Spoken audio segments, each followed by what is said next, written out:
피터리 교수님과 그 조셉 조승자님이 닥터 조셉 두 분이 AI에 대한 그 테크니컬한 부분에 대해서 잘 설명을 했기 때문에 저는 그 사람과 AI에 대한 좀 본질적인 이야기를 하고자 합니다. 그래서 AI를 얘기하기 전에 제국과 이 국가적인 차원에서 이 AI라고 인공지능 기술을 어떻게 지금 활용하고 있고 인간과 이 인공지능의 차이 또 인공지능 시대를 사는 지혜 그것을 얘기하고 이제 결론적으로 하고 또 이 프레젠테이션 이거는 굉장히 단순하지만은 여기에 딸려 있는 참고 문헌을 넣었습니다.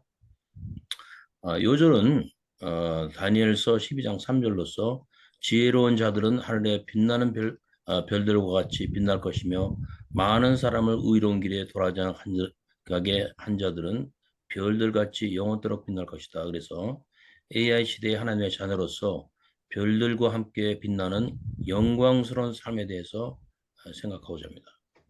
먼저 우리가 이 어떤 그 테크놀로지를 볼때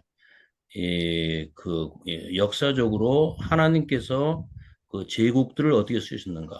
우리가 애굽 제국을 보면은 애굽 제국은 이스라엘의 민족을 형성하는데 이 좋은 환경을 마련해줬고 바빌론 제국은 이스라엘이 유대 땅이라는 곳에서 세계로 나가는 그러한 영향력을 확대해줬었고 로마 제국은 복음 전파가 유럽 대륙으로 나가게 하고 오스만, 포르투갈, 스페인 그리고 대영 제국은 아프리카, 아시아 신대륙으로 이제 영역을 넓히고 미국과 소련과 중국 같은 이 20세, 21세기 냉전과 이 기계 문명은 이 시대를 넘어서 이제 더 큰 세계로 나가는 또는 그 우주로 나가는 것 같은 이 준비를 하는 제국이라고 저는 생각합니다. 그래서 역사상으로 이 제국은 하나님의 구속 역사의 환경을 만드는 도구이고 오늘날도 이 시대를 선도하는 제국들은 이런 그 테크놀로지의 그 혁신 전략을 통해서 이제 세계를 인도하는데 AI를 통한 혁신 전략도 하나님의 세계 구속 역사의 도구라고 하는 것입니다. 이제 AI 시대를 선도할 나라로 우리가 5나라를 꼽는다면은 미국, 중국, 독일, 일본, 거기에 대한민국이 꼭 들어가 있습니다. 그러면 AI 시대를 선도할 국가의 조건이 뭐냐? 첫째는 혁신 성장 동력입니다. 그를 위해서는 제조업 이 기초가 있어야 되고 세계적인 반도체 제조업체가 있어야 되며 지속적인 R&D 투자를 통한 혁신 역량이 있어야 됩니다. 한국은 그것이 있습니다. 또한 데이터 및 정보 역량, 전 세계에서 인터넷 침투율이 가장 높은 국가 하나로 ICT 배치를 위해서 하여튼 그 데이터에 대한 그 무수한 정보 역량이 있습니다. 또한 공정, 공유, 자유의 가치를 실천하는 소프트 파워와 통신, 기술, 군사 분야에서 선도적인 위치를 차지하고 있어서 전략적인 산업의 역량이 있습니다. 무엇보다도 우리가 이제 중국이나 이런 나라와 차이가 되는 것은 개방적인 네트워크 역량으로 우리가 예를 들어서 한국 여권의 파워를 보면은 무비자로 여행할 수 있는 나라는 미국, 독일, 중국, 요번에 보니까 일본보다도 많더라고요. 이는 한국 사람들과 제품이 환영받는 세계적인 네트워크 역량을 보여줍니다. 이 모든 것이 합해서 AI 시대를 선도하는 국가가 되리라는 그런 전망이 있습니다. 두 번째는 저기서 제가 이제 말한 대로 그 테크니컬보다 본질적인 부분에서 도대체 인간과 AI는 어떻게 다른가? 우리가 인간은 목적적인 존재라고 존재하냐면은 AI는 수단적인 도구에 불과합니다. 그럼 예를 들어서 우리가 하나님을 마음을 다하여 성품을 다하여 힘을 다하여 그래서 여기서 인간은 영혼을 가진 하나님의 형상의 소유자들로서 하나님의 만물 창조와 회복에 중심 존재입니다. 거기에 비해서 AI는 모양새를 갖고 있어요. 사람과 비슷한 모양새를 가질 수 있어요. 그러나 AI는 필요에 따라 쓰이는 수단적인 도구에 불과합니다. 또 인간은 성품이 있습니다. 인격과 개성을 가진 자율적이고 도덕적인 존재지만은 AI는 역할을 감당할 수 있어요. 사람이 하는 모든 역할, 뭐 부모의 역할, 뭐 친구의 역할, 걸프렌드 역할, 뭐 다 할 수 있는 수동적인 기계입니다.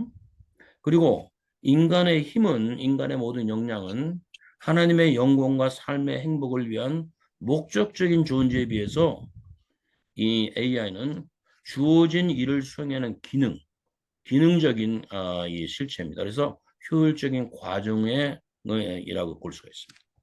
이것이 그 목적적인 존재의 이 인간과 수단적인 도구의 AI가 근본적인 차이가 있습니다. 그래서 우리가 인간을 보면은 여기서 인간은 그 가치 창조에 있어서 이게 그 6I에 제가 이게 넣었는데 이게 제 이론입니다. 첫째는 인간은 그 정체성, 내가 누구냐 하는 거기에 따라서 그 내가 무엇을 집중할 것인가 하는 인트레스트, 집중하는 것에서 이 직장을 가지든지 대학교에 가서 뭘 하든지 내가 무엇을 집중할 것인가 인트레스트를 갖게 되고 그 인트레스트를 갖게 되면은 탐구를 하게 됩니다. 그 탐구를 하게 돼서 인콰이리 그 탐구를 통해서 계속적인 탐구를 10년 뭐 이렇게 그 어느 그 시간이 들면은 거기에 인사이트 통찰력이 생기고 통찰력에 기초해서 결과물을 냅니다. 결과물을 내면은 결과물은 항상 그 시간에 맞는 시간에 그래서 그다음에 이 결과물을 계속 낼 때 그 영향력이 네. 그래서 인간은 아이덴티티, 인트레스트, 인콰이리, 인사이트, 임팩트 이런 인플루언스가 이러한 과정을 통해서 이 가치를 그 생산하는 목적적인 주체가 됩니다. 거기에 비해서 인간기계, 인공기계는 인공 기능은 수단적인 도구로서 6D라고 그래가지고 이 무엇을 할 수는 있어요. 응? 주체가 아니기 때문에 할 수 있는 과정이 다 있습니다. 그래서 문제를 정의하고 할 일을 작정하고 할 수 있는 일을 잘 드러내고 또 상황에 적응하고 일이 되게끔 해서 결과를 내고 또 결과를 보여주고 그래서 define, determine, demonstrate, discharge, deliver 이런 과정을 통하는 도구로서의 이제 일을 하는 것입니다. 그래서 우리가 이거 보면은 인간은 주체로서 이제 인공 지능을 이렇게 영향을 주고 방향을 주고 이렇게 주도적인 위치에서 궁극적인 의미와 목적을 바탕으로 이제 가치를 창조하려고 그러고 인공 기계는 이러한 인간의 창의적 과정을 도와주는 도우미 역할을 할 수 있는 것입니다. 그래서 여기서 우리가 그 인간과 인공지능의 차이를 분명히 알고 주체와 도구의 그 차이를 잘 아는 것이 굉장히 중요합니다. 저는 인공 지능 시대를 살 때 우리 마태복음 25장에 난 예수님의 세 가지 비유를 생각했습니다. 예수님은 예수님이 오시기 전 말세까지 우리 사람들이 믿는 이 하나님의 자녀들이 어떻게 살아야 되는가 하는 세 가지 비유를 주셨는데요. 이것이 이 AI 시대에도 적용되는 굉장히 중요한 말씀이라고 생각합니다. 우리가 25장에 보면은 열 처녀의 비유가 있어가지고 예수님께서 이제 열 처녀들이 신랑을 기다리듯이 준비하고 끼어 있으라고 그랬습니다. 그래서 제일 먼저 우리가 이 AI 시대에 살 때 사람다운 사람이 되는 것이 가장 중요한 건데 그때는 실천 장면에서 영성이 있어야 돼요. 두 번째 비유는 하나님께 주인이 달란트 재능을 주고 이제 그걸 가지고 장사를 했습니다. 그래서 장사를 잘한 종들이 있고 장사를 못하는데 중요한 것은 착하고 충성된 종으로서 열심히 일을 해서 가치 창조를 하라. 저는 그거를 전문성으로 보고 있습니다.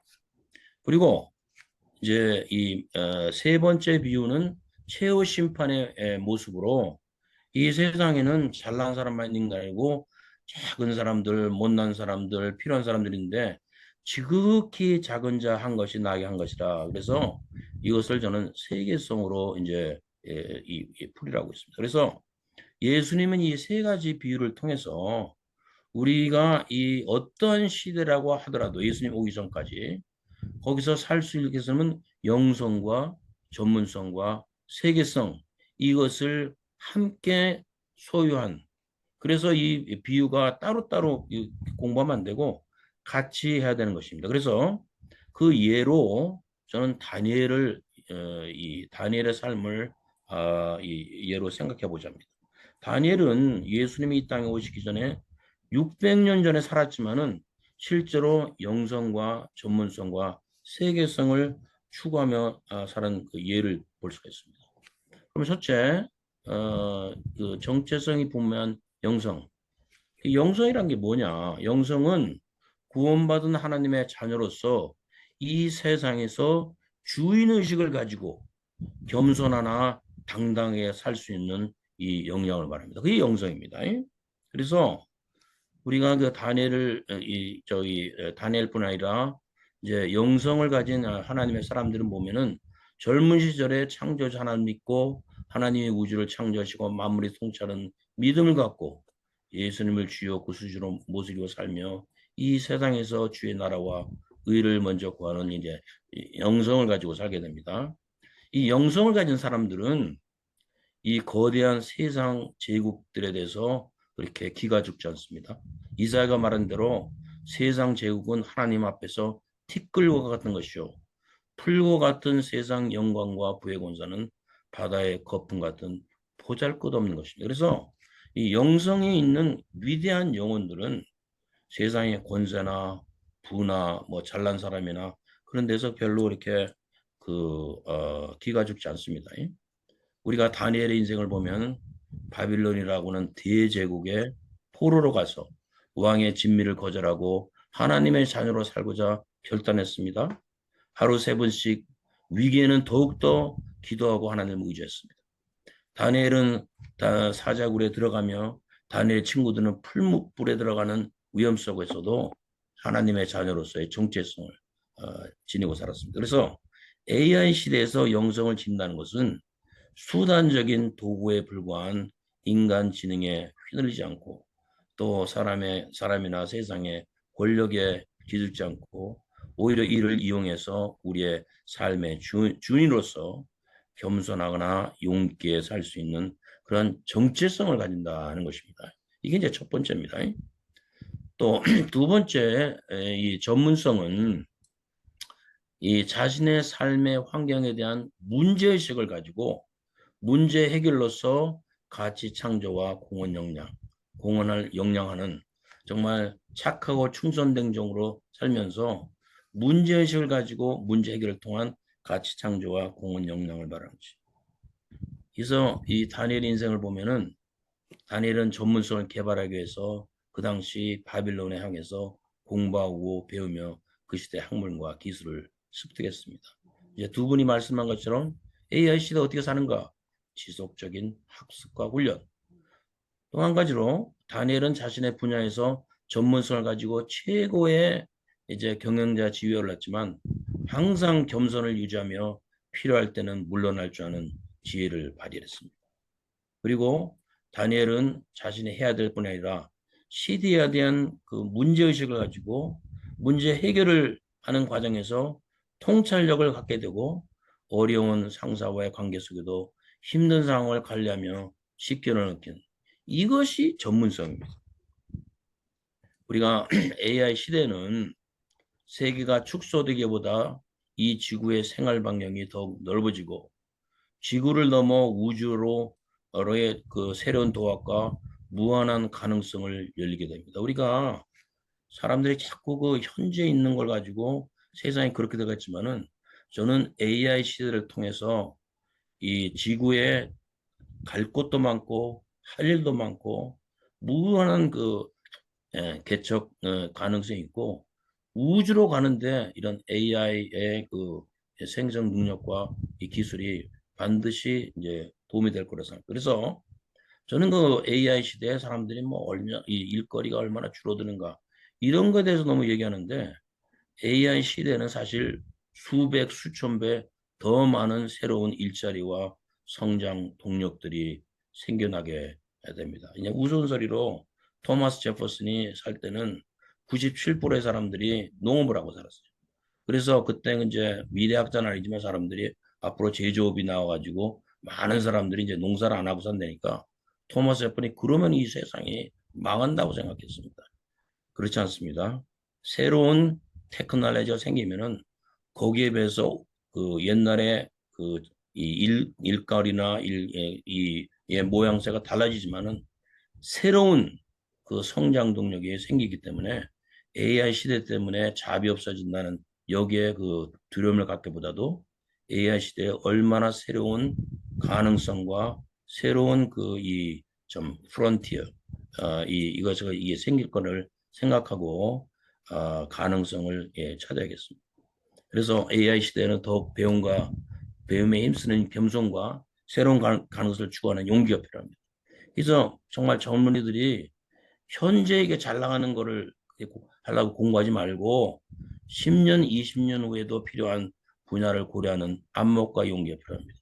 그래서 안정된 직업인 의대보다는 더 큰 국가 경제에 공헌할 수 있는 선한 영향력을 고려해서 기업과 과학과 공학자의 길을 선택하고 자신의 관심 분야를 선택 집중해야 된다고 저는 생각합니다.